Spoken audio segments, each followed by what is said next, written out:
j'espère que vous allez bien. Aujourd'hui, je suis en compagnie de maman pour faire des roses des sables. Au Thermomix. Et maintenant, on va commencer par les ingrédients. Donc pour les ingrédients, il nous faut 300 g de chocolat. Vous pouvez mettre du chocolat noir ou du chocolat au lait. 80 g de beurre et 150 g de cornflakes. Non sucré de préférence puisque le chocolat était déjà sucré. Le but c'est de ne pas rajouter trop de sucre. Donc maintenant on va passer à la réalisation de la recette. Donc maintenant on va passer à la réalisation. Donc on va mettre les 300 g de chocolat dans le Thermomix.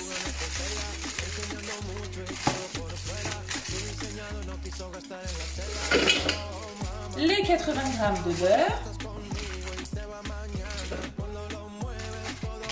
Voilà, on va refermer le couvercle avec le gobelet doseur.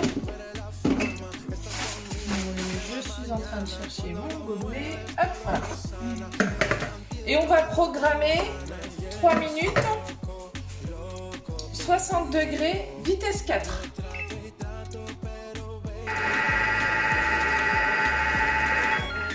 Hop.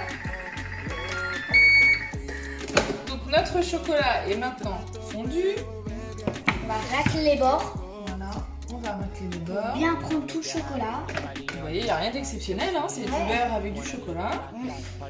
Et donc maintenant, Alison, on va mettre les cornflakes. Vas-y.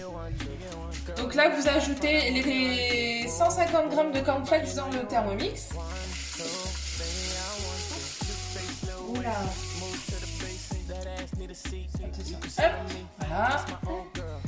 Et là, on va mettre Le couvercle. Alors, le gobelet doseur. Et on va programmer 2 minutes en sens inverse. Ça va permettre de lier le chocolat avec les cornflakes. Donc, on ferme, hop, et en sens inverse. Voilà. Vous mettez en programme une cuillère pour que ça mélange. Donc là, en fait, c'est juste pour nous faire gagner du temps au lieu de tout mélanger à la main, à la spatule. C'est le Thermomix du coup qui mélange, c'est un gain de temps. Et au moins, on est sûr que tous les cornflakes ils vont bien être enrobés de chocolat. Donc ça va très vite, hein. Et on se retrouve dans 2 minutes. Hop, nos 2 minutes sont terminées. Donc je vais vous faire voir à quoi ça ressemble. Alors, je vais juste mélanger un petit peu. Ceux qui sont sur le devant n'ont pas pris. Voilà. Donc vous voyez, je ne sais pas si on voit très bien, mais en fait, tous les cornflakes sont enrobés de chocolat. Donc, soit vous prenez une plaque de cuisson.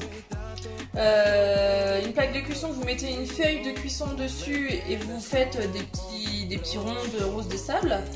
Ou comme moi, vous prenez des assiettes avec des petits moules en silicone. Et du coup, ça vous fera des petites portions. Donc nous, on a choisi cette option des petits moules en silicone. Et en fait, vous remplissez les petits moules de rose des sables sans en mettre partout comme moi. Voilà, je vais vous faire voir un petit peu à quoi ça ressemble. Vous voyez, ça fait une portion individuelle, ça évite d'en mettre de trop. Et puis c'est plus gourmand. Donc là on va faire tous les petits moules en silicone et puis je vous retrouve à la fin. Donc voilà, on a fini de remplir nos petits moules en silicone avec les roses des sables. Donc vous voyez que ça en fait quand même pas mal. On a réussi à faire quand même pas mal de petites portions. On a même réussi à en refaire 3 autres de plus pour ne pas les gâcher. Donc maintenant, on va les mettre combien de temps au frais, Alison? On va mettre 1 heure au frigo. Voilà. Et donc on se retrouve dans 1 heure pour vous faire voir un petit peu à quoi ça ressemble. À dans 1 heure. À tout à l'heure. Voilà, les 1 heure au frigo sont passées, donc on vient de sortir nos roses des sables. Donc vous voyez, elles sont bien compactes. Elles sont bien compactes. Donc là, l'avantage, c'est que vous avez une portion pour une personne. Voilà. Donc voilà, si la recette vous a plu, n'hésitez pas à mettre un pouce bleu, abonnez-vous à la chaîne. et on se retrouve bientôt pour une prochaine vidéo. Ciao. Ciao.